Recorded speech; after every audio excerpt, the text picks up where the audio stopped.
What have you dug into so far concerning the BBC documentary concerning our late prophet TB Joshua? Well, I'll say to all the cherished viewers, I urge all of them to subscribe to this channel and give this video a thumbs up. Alright, so now diving into the findings about what BBC brought out. Their documentary. In the part 3 of their documentary, BBC spoke about some of the miracles that were performed by the late prophet TB Joshua. Yes. And then they had some of his ex-disciples talk about a lot of things, what they know about the miracles and that have been performed at the Synagogue Church of all nations. The miracles that were performed, you see, people are interested in miracles. People want solutions to problems. You get it. So if you are a church that can perform a lot of signs and wonders, you attract a lot of people all over the world. Because people want spiritual solutions, instant solutions to problems that medicine cannot solve. Problems that are beyond the scope of medicine. Yes. They want solutions to. So sometimes, in light of this, is why people visit churches, and then all these prophets and then people who can perform these signs and wonders, so that they can, redefine medicine. Yes. So BBC also made their documentary, and then from their final part of the documentary, they were talking about some of the miracles that were performed. And according to them, not what we saw on tellies were real. Not everything we saw, or should I say, the things we saw on telly were not what was actually happening. Yes. Because you realize that in a lot of videos, they say, okay, our late prophet is healing HIV/AIDS, cancer, the crippled were walking, the blinds were seeing, and all those kind of things. A lot of miracles were performed. So which means that the videos we saw were effects. Possibly, but they are not just effects, but according to the documentary, yes, and then the disciples who have worked with him for years, they said that most of those miracles were not actually miracles. So they considered it as fake miracles. Fake miracles. So if let's say they are now claiming that what the man was doing was a fake miracle, then they are also accomplices. Oh, yeah, possibly they are accomplices. But to them, what they are saying is the miracles were fake miracles. Are you getting the thing? So this was what they said. According to the documentary, they said that when people assemble for solutions like this, for instance, let's say we are healing cancer today. Okay. They have a doctor, they have specialist doctors that test each and every person. Patients. So they test all the patients to know the actual cancer patients are not being sent for miracles. The actual cancer patients, when they test you and they realize that you are suffering from cancer, they sideline you. Okay. Somebody who is not suffering from cancer but suffering from maybe some minor illness and all those kind of things, they also put you aside.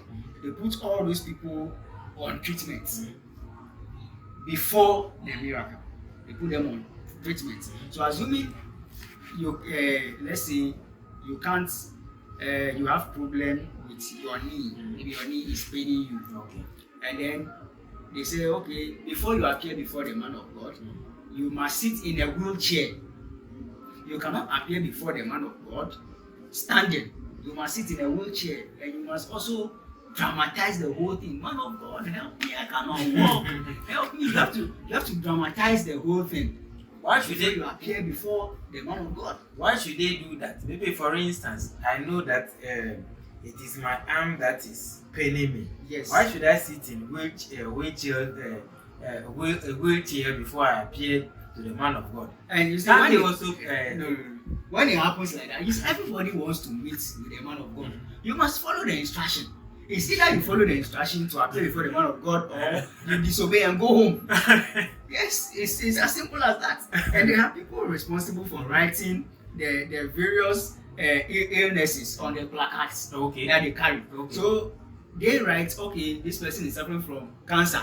This person is suffering from whatever it is. They write it on the placard, and they tell you what to say when you get there, in order to get the attention of the man of God. Yes. So assuming, like I said earlier, your leg is paining you, or you have problem with your knee, and you want to appear before the man of God, when they test you and realize that, oh, the problem you have is with your knee, they put you on medication before you even appear before the man of God. They put you on medication. You know that, okay, the medication we are giving you will go, maybe let's say after a few hours, your knee problem will calm down. I get it. And now they tell you, they write on the placard that, oh, maybe possibly you are crippled or you cannot walk. They put you in a wheelchair, and they tell you that when you get there, or when we take you there, when they say, oh, it's time for Miraculous, when you get there, you must dramatize the whole thing. You must shout, oh, man of God, help me, I cannot walk, help me, man of God. You must dramatize the thing. So if you dramatize it, you get the attention of the man of God. The man of God now comes, lay his hands on your knee or your leg, your thighs, whatever, and tell you to get up and walk. So not until the man of God tells you to get up and walk, you dare not stand up.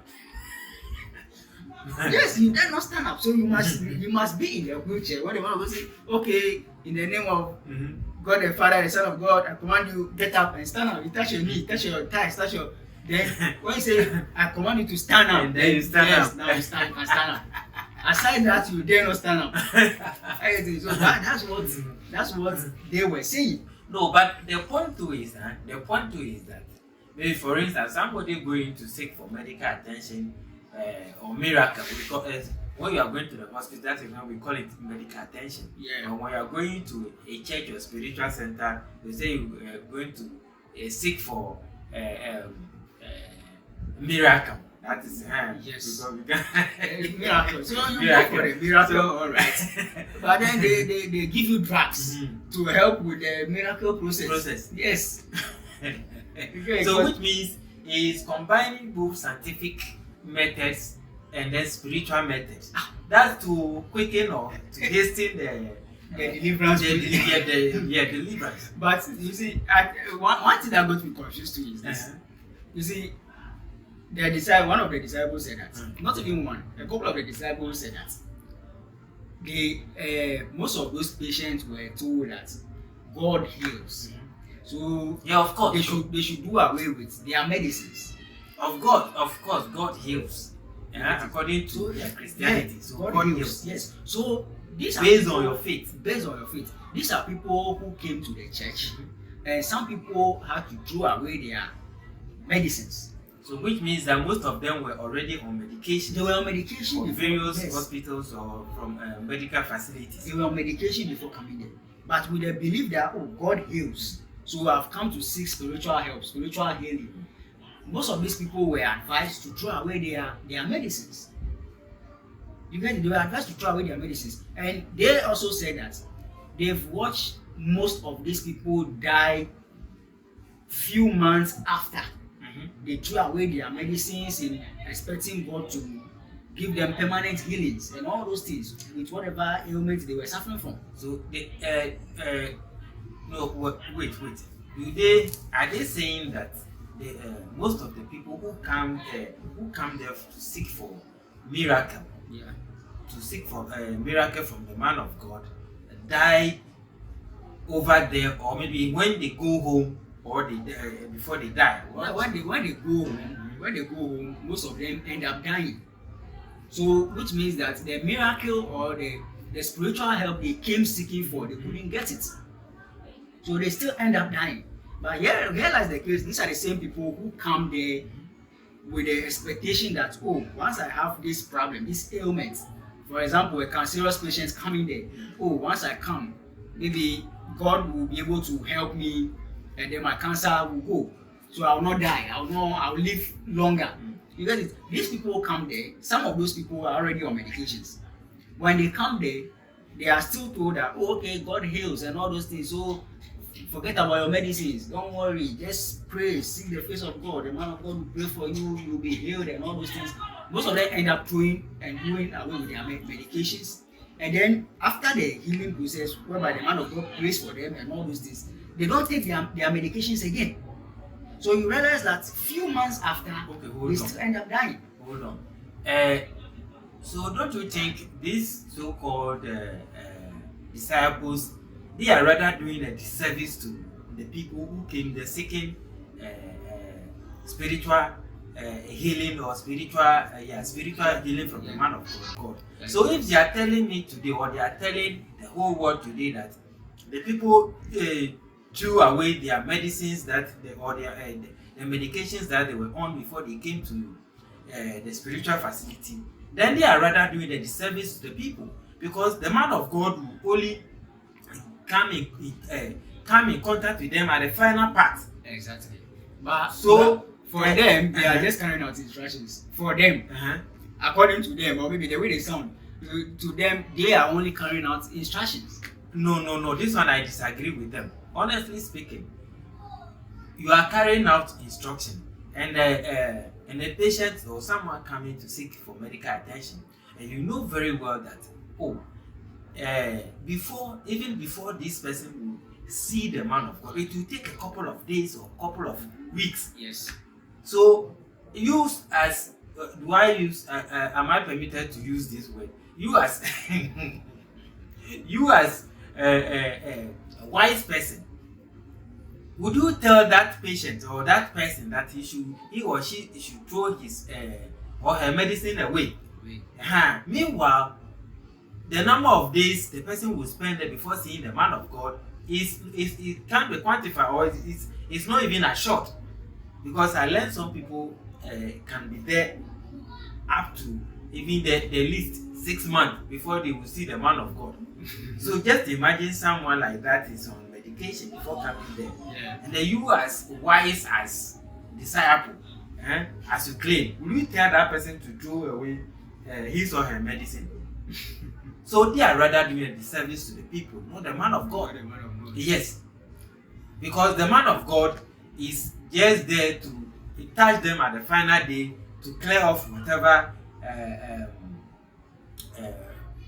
whatever that is blocking their healing. Are you getting it? So you, as a disciple, as wise as you are, you should let them continue using their medications until the day, maybe the day they are going to meet the man of God. That is the day they can do away with those kind of medications. So what they are telling me and the whole world is, I won't buy it. I will not buy it in any market. You, the so-called disciple, I will never buy this in any market. I will never buy this. So I'm not sure I can buy this. They say that they have never seen the prophet heal any body who have been crippled and came to the Synagogue Church of all nations. Any crippled man or any crippled person who has ever come to seek for healing from the Church of God, they have never seen anybody like that. So most of the miracles that have been performed, or that were performed when the man was alive, were all staged. Those were some of the words they were using. They were all staged. They were all staged miracles that were performed. So they were not real miracles that somebody, the blind is seeing, the lame are walking, and all the those. deaf. Yes, hearing, and cancer patients are being cured. You know, HIV. At the time, HIV was something prevalent. that you realize that HIV patients plenty. HIV and all those people in are being Africa. cured. South Africa was number one then. Yeah, South Africa is still number one leading. Yeah, South Africa is still number one leading because in a recent survey, the statistics still shows that South Africa is still leading. They're over. Yeah, it's still leading. So you realize that all these patients, none of them has ever received any form of healing before. You get it?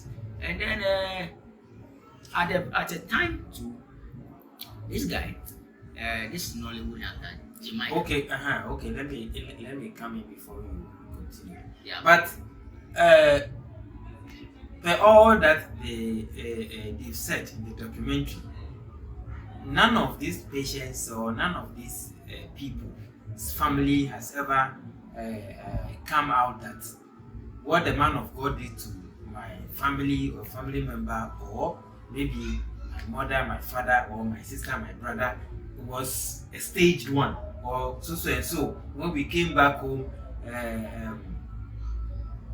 this so and so had happened. Nobody has ever complained about all this. Because you see, the thing is like this: they have their own specialist doctor. The specialist doctor is responsible for testing, for diagnosing the various ailments to know who is actually suffering from this or not. You get it? So the serious ailments are being sent away. There is no way you meet the man of God with a serious ailment. All those people are being sent away. They are giving, I don't know, whatever excuse or whatever they give them, but it's a selection process. When you get there for healing, if you are not being selected to meet the man of God, you cannot meet the man of God. Yes. So it's a selection process they go through. So you must first be diagnosed.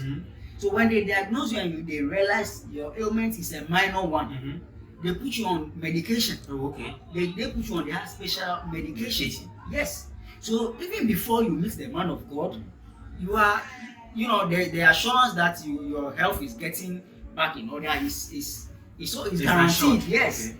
Are you getting it? So you can meet the man of God after they put you on some medication, so that when you get there for the actual healing process, you'll be kind of fit. So you realize that your condition before you came and your condition before you meet the man of God, after you encounter with the man of God, will not be the same, because you have some days or even weeks or even a month to be on that medication. Okay.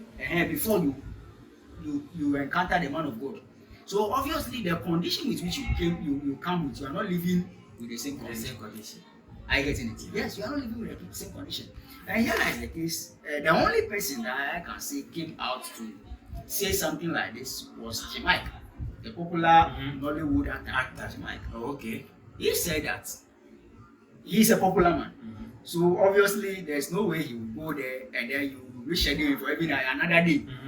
Are you getting the whole thing? Yeah. So he said his mother was seriously ill, and then the family, everybody was putting pressure on him, and then he needed to take his mother to the Synagogue church to seek for spiritual help, because at the time they are taking the mother to a couple of hospitals and all those things, and then the mother was not getting any better, so the family decided to seek for spiritual help. Okay. You get it? And as at that time, the church was doing so well when it comes to miracle signs and wonders and all those things. So having that love for a mother, he decided to take the mother there. Okay. So when he took his mother there, the attention was rather on him and not the mother. Not the sick person. Yes, the attention was on him because he doesn't know, but it's happened that he was the celebrity. So when he got there, the attention was on him and not the mother. So he was like, oh no, he's not here for anything. He is not sick. He doesn't need anything. He is not here because of anything. His attention is because of the mother that he's here. And for the love he has for the mother, he will do anything just for the mother. So he's here because of the mother and not for himself. So they shouldn't focus attention on him. They should focus attention on the mother and then try and heal the mother. But then they gave him a condition that before they will do anything with the mother, or before they even pray for the mother, or try to heal the mother unless Jimike appears at the front line. Yes, at the front line. You get it? Unless he appears in church at the front line. You get it? So it was like, why am I the one appearing at the front line while it's my mother that needs the healing? You get it?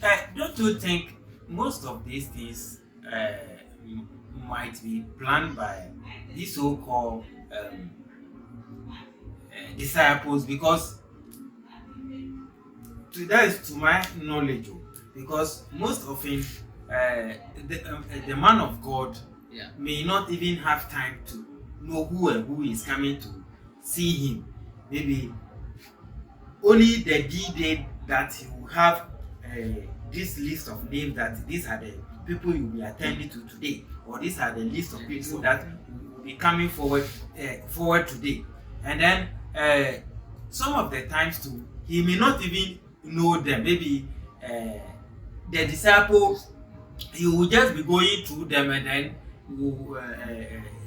doing his healing process and so forth. He may not be having the names, but just that disciples, all those arrangements are done by the disciples. Maybe you came here 2 months, or you were here 3 weeks. You so today is your time to go and go to the front line for the man of God to take charge of you. So don't you think most of these things are planned by the disciples? Well, basically, in the case of this Jimike's issue, because he himself has come out a couple of times to say that, not once, not twice, not thrice. He has come out a couple of times, because after that, a lot of people, a lot of channels were interviewing him. Okay. Yeah, a lot of TV stations and all those people were interviewing him. You get it? So he came out. So according to him, it was he met with the man of God himself. Oh, okay. Yes, because when he came, instantly he was noticed. Okay. So the man of God sent for him. So they met in his office. He had a one-on-one discussion with the man of God. Okay. So it was even the man of God himself that told him that he had to appear at the front line. So it was like he wouldn't want to appear at the front line because he's not in church because he wants to be in church. The only reason he's there is because there's pressure on him to bring the mother there from the family and all those things, and then for the love that he has for the mother and doesn't want the mother to die. That is why he has come to seek for that help. But he is not the one. He doesn't have any problem. He doesn't have anything. Okay, so from his thinking that if he himself had appeared in the church, that would have quickened or hastened the man of God's assistance to the mother, instead of letting his siblings or family members send the mother. Exactly. But here lies the case. He brought the mother to church, and then definitely we're looking at his status. They will definitely attend to the mother. But he wanted that attention to be on the mother. In as much as he came, and then he's using his status to garant for the mother to appear at the front line instantly. He want the mother to be focused on, not him. He is fit. He is how would I even say it? He is fit. You get it? The mother is the one that needs that attention. Yes. So why should he be the one to be appearing there and not the mother? Because he is there because he brought the mother to church for healings. So he decided, he agreed, because he didn't want to lengthen the whole process. Okay. So he agreed that he was going to appear there. So he appeared there, and then after his appearance there, I don't know whether I think they still prayed for the mother and some other things like that happened. And then when they left, he said, well, after they left, his mother wasn't healed. Okay. His mother was still suffering from the same ailment he was suffering from. Nothing changed. So few weeks or months after, he lost the mother. The mother died. Yes. So it has been something that hurt him so much, because his appearance at the front line made a headline, a lot of news in the country. Are you getting it? And at the end of it, for the reason why he went there, the problem wasn't solved. His mother still ended up dying. So that has been something that he was grieving over. And a lot of people interviewed him about the whole thing, and then he was like, oh no, he didn't go there because of anything. He was not suffering from anything. He had no spiritual problems. He only went there because of the mother. I get it. But then the fact that he went there and then agreed to their terms and conditions, which initially he didn't want to agree to, but then looking at the love he has for the mother, he just decided to agree to whatever terms and conditions he came with. So he agreed to the terms and conditions. He went there. At the end of the day, his mother was still not healed. His mother ended up dying not even long after they left the place. The mother still ended up dying. So that was something that I saw that, you know, he regretted even going there, because if he had knew that the mother would still die, he wouldn't have been gone in the first place. Okay, this comes to the fact that no matter where, whatever spiritual help you are seeking for, don't forget to seek for medical attention as well. Yeah, exactly. You can combine both. Exactly. Don't only solely depend on spiritual healing, the spiritual side, because as you are dealing with the spiritual side, the physical also needs physical part. That is the physical body also needs attention. You see, that is the problem sometimes people have. Sometimes there are some ailments that are spiritual. There are just some ailments that are spiritual. You can go wherever you want to. You can go to all the medical facilities and then you will not find remedy to your problem. You get it? There are some problems that need spiritual, and those problems, when you encounter the spiritual, you will be okay. There are some problems also that needs medical attention. There are some problems that need, but here is the case. Christians have this mentality that once it comes to spirituality, we can do away with the scientific aspects. And then you see that is what leads some of them to death, because you will be on medication, all right, knowing very well that if you stop this medication, you will die. Just like an HIV or AIDS patient on an antiviral drug, you know that you can't do away with that drug.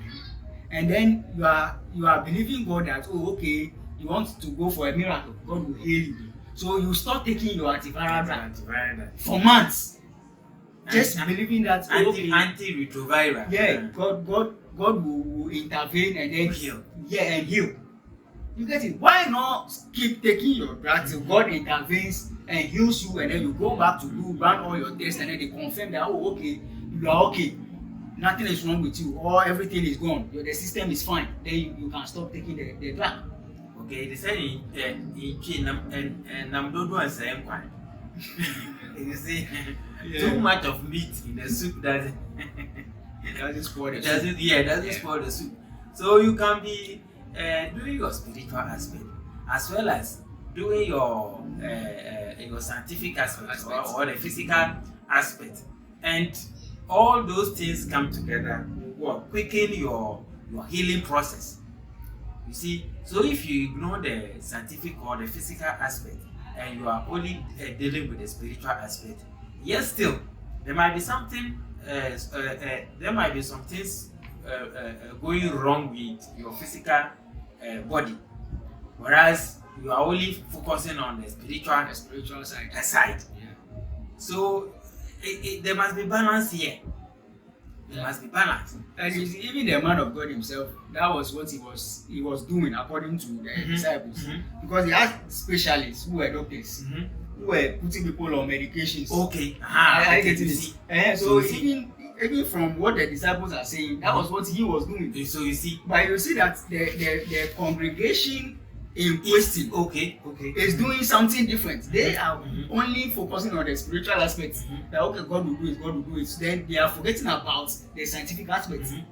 You get it? So you realize that the mentality of the congregation itself is questionable. Yes, the mentality of the congregation. Absolutely. Because the person in question, you know very well, maybe if I'm to appear before the man of God, I must first go for a test.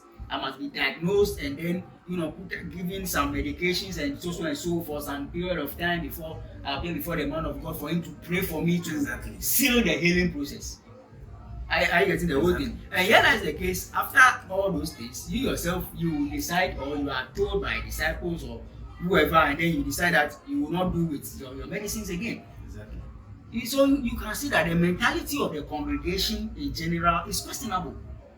This reminds me of when the man of God, the time he was alive, and when he was sick, he went to Turkey for medical.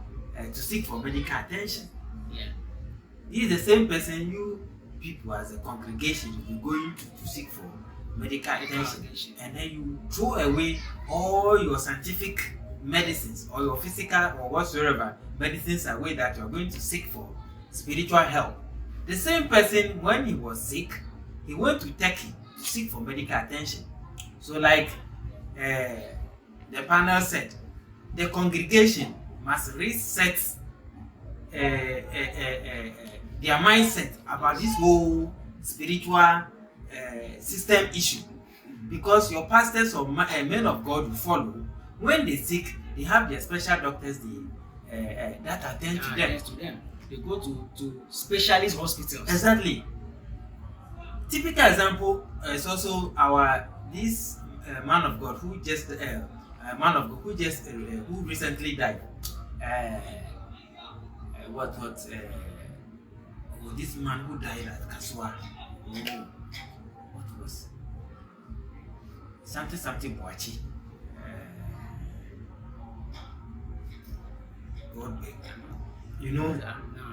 You didn't hear? Oh, recently some big church be on Kaswa. Yeah, Kaswa, very huge. That man is also having a very, very, very huge followers. Very huge follower. He died. He died 2023. Yeah. Huge followers. He also does a lot of stuff. Huge followers. Yeah. His cars from here, Tema, all church service days from Wateshi, Spring Text, Tema, Ashaima, all line are pulling people to Kaswa. Wow. Huge followers. And when he was sick, he also does the same. But when he went to seek medical attention. Exactly. And at the end of the day, and then that doesn't mean his junior pastors will not be praying for him. Yes. He has a prayer warrior team and all those people that will be praying for him, but they still went for medical to seek for medical attention. You get it? But the congregation, I don't know, the mindset of the congregation is so poor to the extent that when it comes to spirituality, they solely just depend on the spiritual aspects, forgetting about the physicality of things. Scientific. Yes, of things. This is a body with a soul. You get it? Yeah, the body is physical. This is a body with a soul. The body is physical, the soul and all those things are spiritual. You get it? So, and both of them are binding together and then blending and then doing things together. So why will you neglect the physical and then when you focus on the spiritual? Appear before the prophet and then he prays for you and then you receive an instant healing. They haven't seen any or come across that during their years of service to the church. That's their point of view. That's what they are saying. Wow. But to me, the disciples are also to blame. If right now they are coming out to tell us all these things, they are accomplices. So they must, they should report themselves to the law, so that they will be, they will have themselves re-examined or for questioning. Because if you are now coming out to tell us that all that you be doing were fake, meanwhile you collected money from all these people, one way or the other. So does it mean all the money you've collected from the people were just scam? There's only self-prosecution. They have to investigate all of them. Yes, it's self-prosecution. They must report to the authorities. They must report to the authorities. Because you people knew that what you were doing was wrong, Mm-hmm. and you were still doing it. Doing it, yes. You are still doing it. So you are all accomplices. So they have to report to themselves to the various authorities for questioning. Absolutely, absolutely, absolutely.